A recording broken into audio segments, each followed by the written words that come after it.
آج ہم بات کریں گے اسماعیل کی کہانی، جو ابراہیم کے بڑے بیٹے تھے۔ اسماعیل کی زندگی میں اتار چڑھاؤ اور مشکلات کے باوجود خدا نے اسے برکت دی اور اس کی نسل کو عظیم بنانے کا وعدہ کیا۔ کیا آپ نے کبھی سوچا ہے کہ کیسے خدا ہمارے مشکل حالات کو بھی اپنی رحمت سے بھر دیتا ہے؟ اسماعیل کی کہانی بھی ہمیں بتاتی ہے کہ خدا ان لوگوں کو بھی نہیں بھولتا جو اکثر نظر انداز ہو جاتے ہیں۔ پیدائش 16 میں ہمیں بتایا جاتا ہے کہ اسماعیل کی پیدائش ابراہیم کی بندی ہاجرہ سے ہوئی۔ ابراہیم اور سارہ کو خدا نے اولاد کا وعدہ کیا تھا، لیکن سارہ کے بانجھ ہونے کی وجہ سے اپنی بھانجی ہاجرہ کو ابراہیم کی ضیافت میں دیا تاکہ ان کے ہاں اولاد ہو سکے۔ اسماعیل پیدا ہوا اور ابراہیم کے بیٹے کے طور پر پرورش پانے لگا۔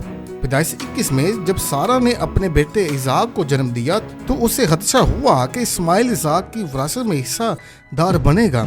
سارہ نے ابراہیم سے کہا کہ ہاجرہ اور اسماعیل کو گھر سے نکال دیا جائے۔ ابراہیم کو یہ بات بہت تکلیف دہ لگی، لیکن خدا نے اس سے تسلی دی اور کہا کہ اسماعیل کی نسل کو بھی وہ برکت دے گا۔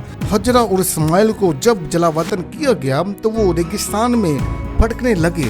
پانی ختم ہونے کے بعد ہاجرہ نے ناامیدی کے عالم میں اسماعیل کو ایک درخت کے نیچے بٹھا دیا اور دور جا کر بیٹھ گئی تاکہ وہ اپنے بیٹے کو مرتے ہوئے نہ دیکھ سکے۔ لیکن اس کے لمحے خدا نے فرشتہ بھیجا جس نے ہاجرہ کو تسلی دی اور کہا کہ خدا نے اسماعیل کی فریاد سنی ہے۔ خدا نے ہاجرہ کی آنکھیں کھولی اور اسے ایک کنواں دکھائی دیا جہاں سے انہوں نے پانی پی کر اپنی جان بچائی۔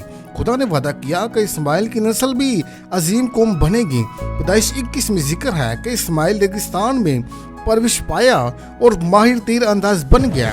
خدا نے اسماعیل کو بہت برکت دی اور کہا کہ اس کی نسل کثرت سے بڑھے گی۔ اسماعیل کی نسل بعد میں ایک عظیم قوم بنی جو عرب قوموں کی بنیاد سمجھی جاتی ہیں۔ اگرچہ اسماعیل اور ابراہیم ایک وقت کے بعد جدا ہو گئے تھے، لیکن پیدائش 25 میں ہمیں بتایا گیا ہے کہ اسماعیل اپنے والد ابراہیم کی وفات کے وقت ان کے جنازے میں شریک ہوا۔